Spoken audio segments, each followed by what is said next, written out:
Hello everyone, welcome to Drama Hut. आज हम लोग न्यू चाइनीज़ ड्रामा देखेंगे जिसका नाम है द फर्स्ट जैस्मिन।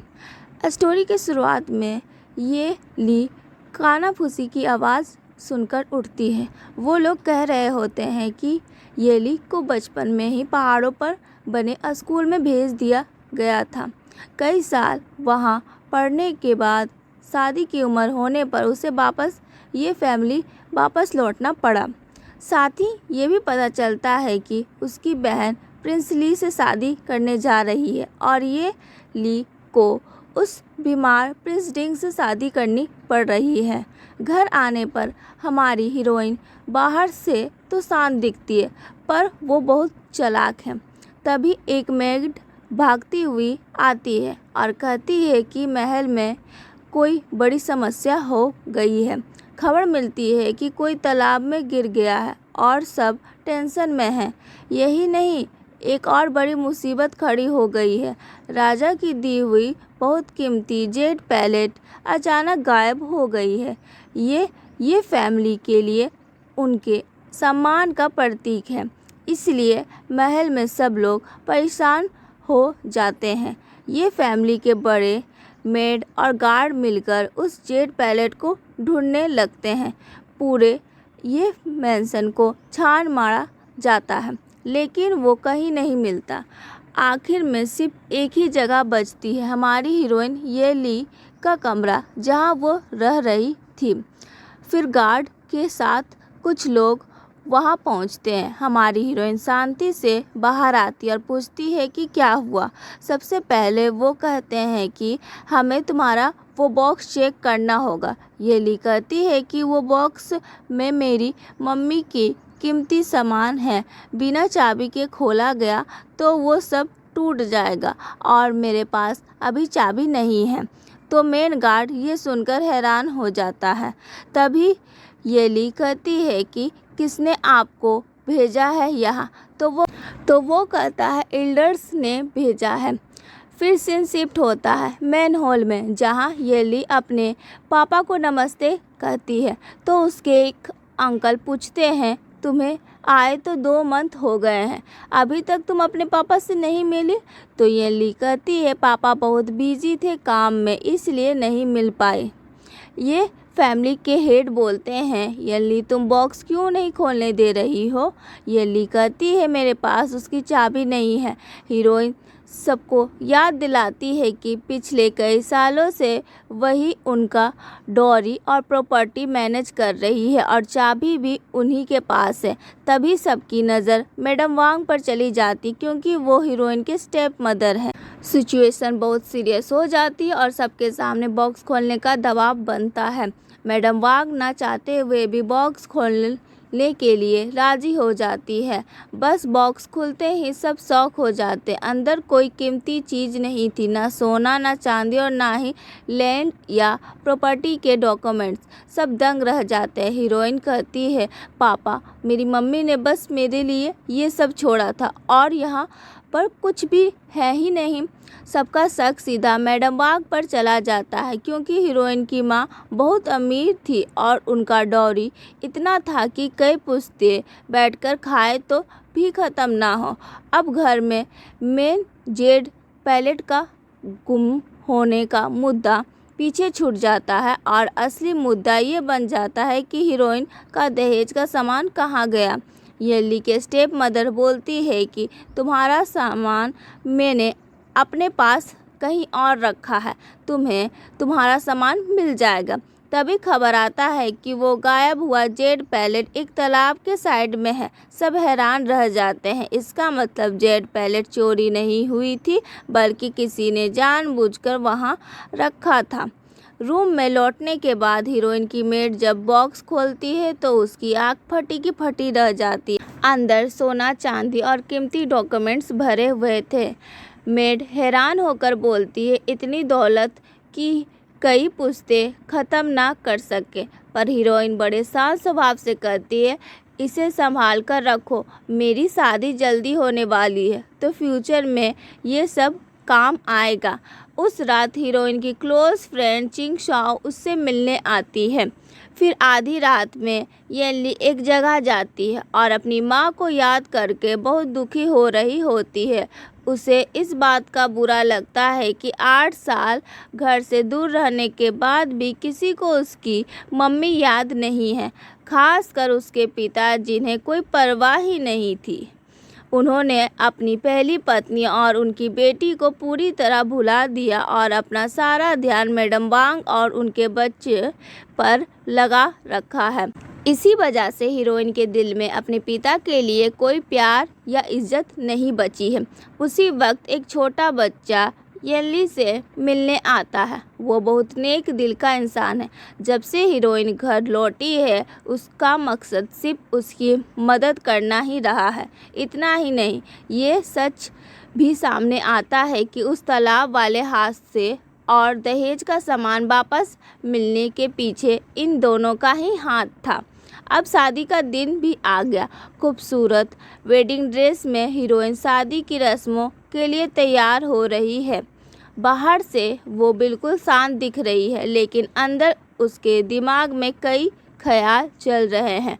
जब वो परिवार के बड़ों का आशीर्वाद लेने जाती है तो उसकी दादी उसे देखते ही भावुक हो जाती है। उसे देखते ही उन्हें अपनी बहू याद आने लगती है और वो उदास हो जाती है। ये देखकर येनली के पिता घबरा जाते हैं और सिचुएशन को हैंडल करने की कोशिश करते हैं, लेकिन तभी एक और बड़ी मुसीबत खड़ी हो जाती है। प्रिंस डिंग की शादी की बारात पहुंचती है और उसी वक्त प्रिंस ली की बारात भी वहीं आ जाती है। दोनों राजकुमारों की बारात के एक साथ टकराने से वहां अफरा तफरी मच जाती है। तभी कुछ लोग एक अजीब सा सजेशन देते हैं कि हीरोइन से पहले उसकी छोटी बहन यंग की शादी हो जानी चाहिए। ये साफ तौर पर हीरोइन को नीचा दिखाने की कोशिश की जा रही थी, क्योंकि घर की बड़ी बेटी होने के नाते रूल्स के हिसाब से पहले हीरोइन की ही शादी होनी चाहिए थी। उसके पिता भी उसके साथ देने के बजाय बस बात को टाल रहे होते हैं। फिर दोनों ब्राइड बैठती है एक रस्म के लिए। उसके पापा उसे ज्ञान देते हुए कहते हैं, मैंने तुम्हारे लिए बहुत कुछ किया है, उसे भूलना मत।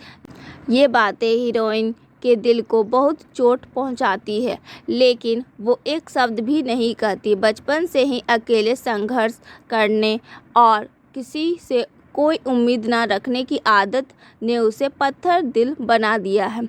इसलिए इस सिचुएशन में भी वो शांत रहती है। वो अपने पिता से आशीर्वाद लेती है और अपनी नई जिंदगी की तरफ बढ़ चलती है। उस वक्त हीरोइन के मन में सिर्फ एक ही ख्याल चल रहा है, मैं बचपन से ही अकेली चली हूँ और आगे भी ऐसे ही चलूँगी। फिर वो कहती है, बचपन में मेरी शादी प्रिंस ली से तय हुई थी, लेकिन प्रिंस ली ने राजा की मां को मनाया और मेरी छोटी बहन से शादी तय करवा ली और मुझे प्रिंस डिंग से शादी करनी पड़ी। शादी के दिन जब प्रिंस ली ने येनली को देखा तो उसे अपनी आंखों पर यकीन ही नहीं हुआ। वो पलक झपकाए बिना बस हमारी हीरोइन को ही देखता रहा। प्रिंस ली का क्लोज एडवाइज़र ये सब नोटिस कर रहा था और उसी शक होने लगा कि क्या प्रिंस ली के दिल में अभी भी येनली के लिए फीलिंग्स है। लेकिन हमारी हीरोइन ने पलटकर देखा तक उसने मान लिया था कि जो था वो ख़त्म हो गया और वो प्रिंस ली को पीछे छोड़कर अपनी नई ज़िंदगी की शुरुआत करने के लिए निकल पड़ी। शादी के दिन जब प्रिंस डिंग नहीं आ पाए तो उसे ने अपनी नेफ्यू को भेजा हीरोइन को लाने। हीरोइन डिंग मैंसन पहुंचती और शादी की रस्म पूरा करने के लिए वो आगे बढ़ती है, लेकिन शादी के मंडप में ही एक बड़ी प्रॉब्लम खड़ी हो गई। दूल्हा अभी तक आया ही नहीं। सब परेशान थे कि कितनी देर तक इंतज़ार करेंगे, बहुत देर हो गई है। यहाँ तक कि दूल्हे की भाभी भी घबरा गई थी। जब सब समझ नहीं पा रहे थे कि क्या करें, तब हमारी हीरोइन ने बड़े शांत स्वभाव से कहा, वो नहीं आए तो क्या हुआ, मैं खुद जाकर उनसे मिलती हूँ। ये सुनकर सब चौंक गए। हीरोइन जब रास्ते में थी तब उसे एक ऑफिसर मिला जिसका नाम चैंग है। वो कहता है तुम कौन हो? तो यनली कहती है मैं प्रिंस डिंग की होने वाली पत्नी हूँ। और ये कहकर वो आगे बढ़ती है। जैसे ही रूम में खोलती है सारा कागज़ हवा में उड़ने लगता है और यही हमारी हीरोइन और हीरो का फर्स्ट मीट होता है। यनली जल्दी से सारे कागज़ उठाती है और प्रिंस डिंग के पास जाती है और कहती है मैं आपसे पहली बार मिल रही हूँ इसलिए मिठाई खाइए। और मिठाई उसके हाथ में रखती है बट प्रिंस डिंग उसे नीचे रख देते हैं।